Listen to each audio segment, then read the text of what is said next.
And welcome back to the channel, everybody. Welcome back to a new video. In this one, well, I got a subscriber sent this to me, and I've just kind of checked out of following up on the Daytona stuff.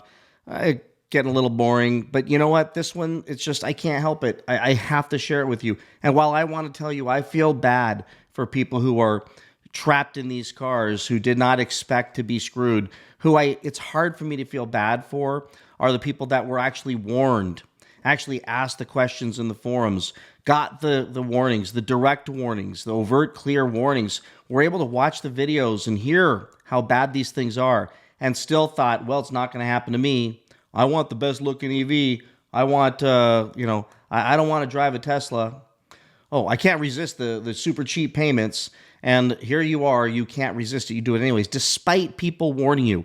And in this situation, I just had to share this one because not only did the guy ask the questions, which I'm going to show you in a second, get told the answer, get the warning, and then still proceed with pulling the trigger, and then ultimately end up doing a video to the group saying, well, now I'm screwed. And by the way, his name's Brian. I'll tell you, Brian, if you're watching, if this video finds its way to you, I know you want to believe that it's just a 12-volt battery and you're going to unplug it and you're going to wait 20, 30 minutes and you're going to plug it back in. It's going to be fine. Or you're going to take it to the shop. They're going to replace the battery, give the keys back to you, tell you they updated the software, and it's going to be fine. But I can tell you, based on everything I know about this and the amount of people that come to me every single day frustrated with these cars and the other complaints in the groups, it's just the beginning. Let your boss at work know that it's a good chance that you're going to be missing a lot of work, because this being your daily driver, it's likely going to put you in some uncomfortable, tough predicaments where you're going to be scrambling to get a flatbed and then get an Uber to get to work. It's not over. And I do these videos to warn all of you, because I've got countless messages from people saying, I wish I would have seen your videos before I made this horrible decision. And then I've got countless messages from people who said, thank goodness I didn't make that decision because I saw your videos. So even if 2 people see this video, which could be it, maybe those people get saved from the nightmare. And if for anything you want to have some Sunday afternoon entertainment, then you've got this video to watch this man telling his story to the group after being warned. That's what's crazy about this. Let's check this out. So here is his post on August 8th. And this is just downright comedic. On August 8th, he writes, I'm looking at leasing a 2025 Charger for 3 years, 15,000 miles. Anyone have any last-minute advice before I marry this thing for 3 years? And the comments, of course, vary. And we start reading the people giving him the warnings. Don't do it until Dodge figures out the software on these things.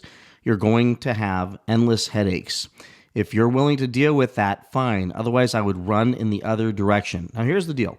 These positive comments, you have to chalk them up to misery loves company or just people being oblivious. And they got a low payment, and they would like other people to join them in this every day, wondering if you're going to be the next one to be on a flatbed. But then you've got the guys down here that are saying, you've got problems, the car's going to brick.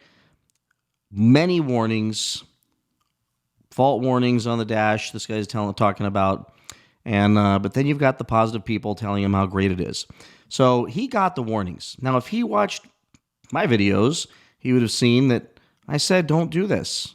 I've told everybody, wait till Dodge gets their act together. Wait till they fix these things and it's, the groups quiet down. But then this happens. Brian goes and does a video. And this is what I had to share because it's hard to watch because you seems like a nice guy because you just hate to see somebody going through this. But let's look at the dates. August 8th is when he announced to everybody he bought the car. So maybe he got the car, or no, when he was talking about leasing the car. So I don't even have a date when he actually got the car. So somewhere between August 8th and yesterday, he got the car and then ended up in this situation. Check it out. Well, I did not want to think it would happen to me, and it did.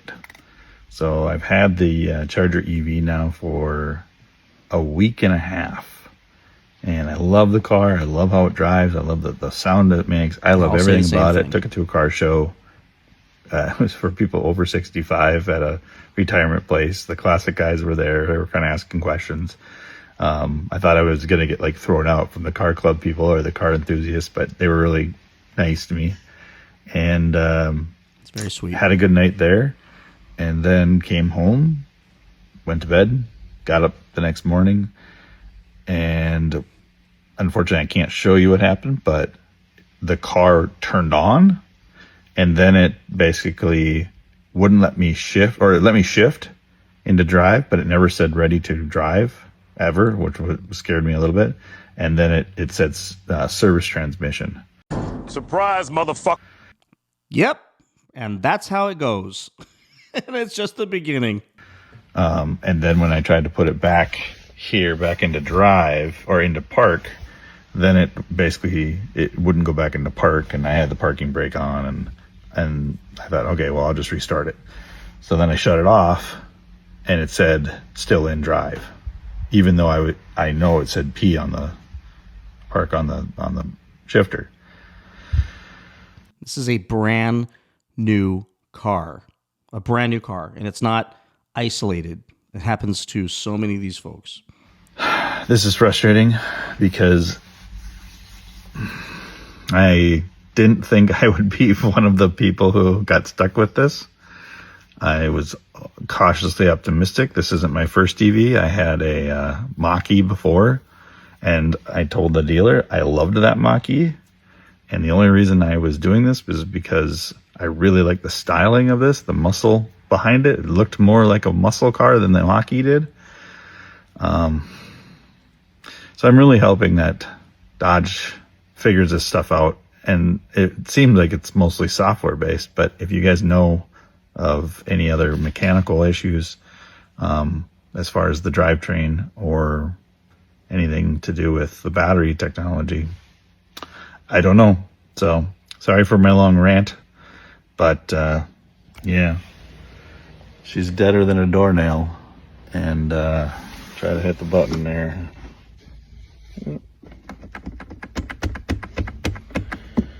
So I think there's a battery in the back that I have to pull a cover off of, and then maybe I can charge that starter battery.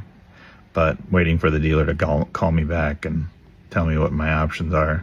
And my dealer is like 4 hours away, so I know I can take it to any dealer, but you buy it from somebody and then you hope that they can take care of you. But this is probably going to be a little bit of a tough goal because this is my back and forth commuter car.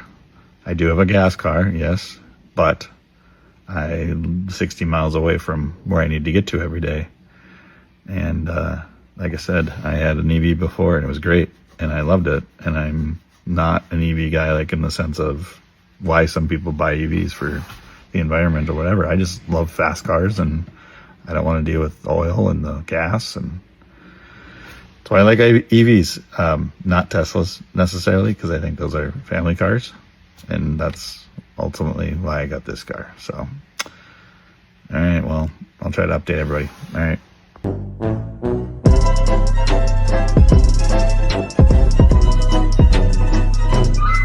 So he didn't want to deal with oil and gas, but now he's going to be dealing with a flatbed, and Lord knows how long it'll be in the shop for. Hopefully, Brian, you get your car back fast and they fix it, and hopefully you have no more problems with it. I don't wish ill on anyone, but it just blows my mind, and I want to make sure everybody hears this, sees this, and knows this before they make the decision to pull the trigger on this thing.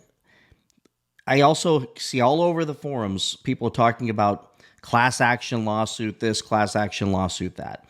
Listen, I'm no lawyer, but in my experience, class action lawsuits aren't good for anybody. They do nothing but disgorge a large amount of money out of a manufacturer or a business and rapidly infuse massive amounts of cash into the attorney's pocket. The main class member gets a decent paycheck, and everybody else gets $27, like I got offered from some class action the other day.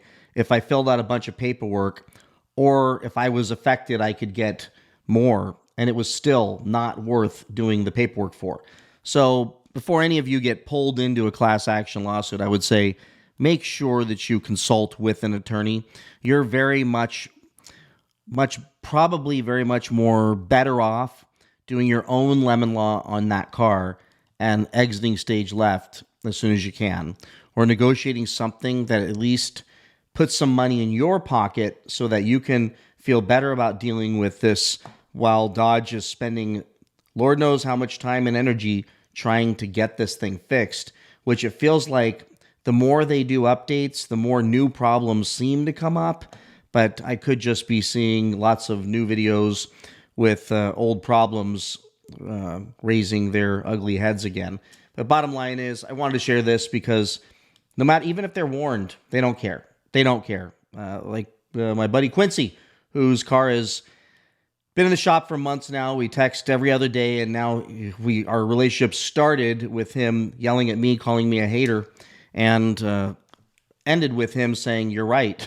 You're not a hater. You're just trying to help people." Now he's in the forums trying to help people, telling them, "Don't do it. Don't do it. This is a bad decision," because he's still living in a day-to-day hell with that car.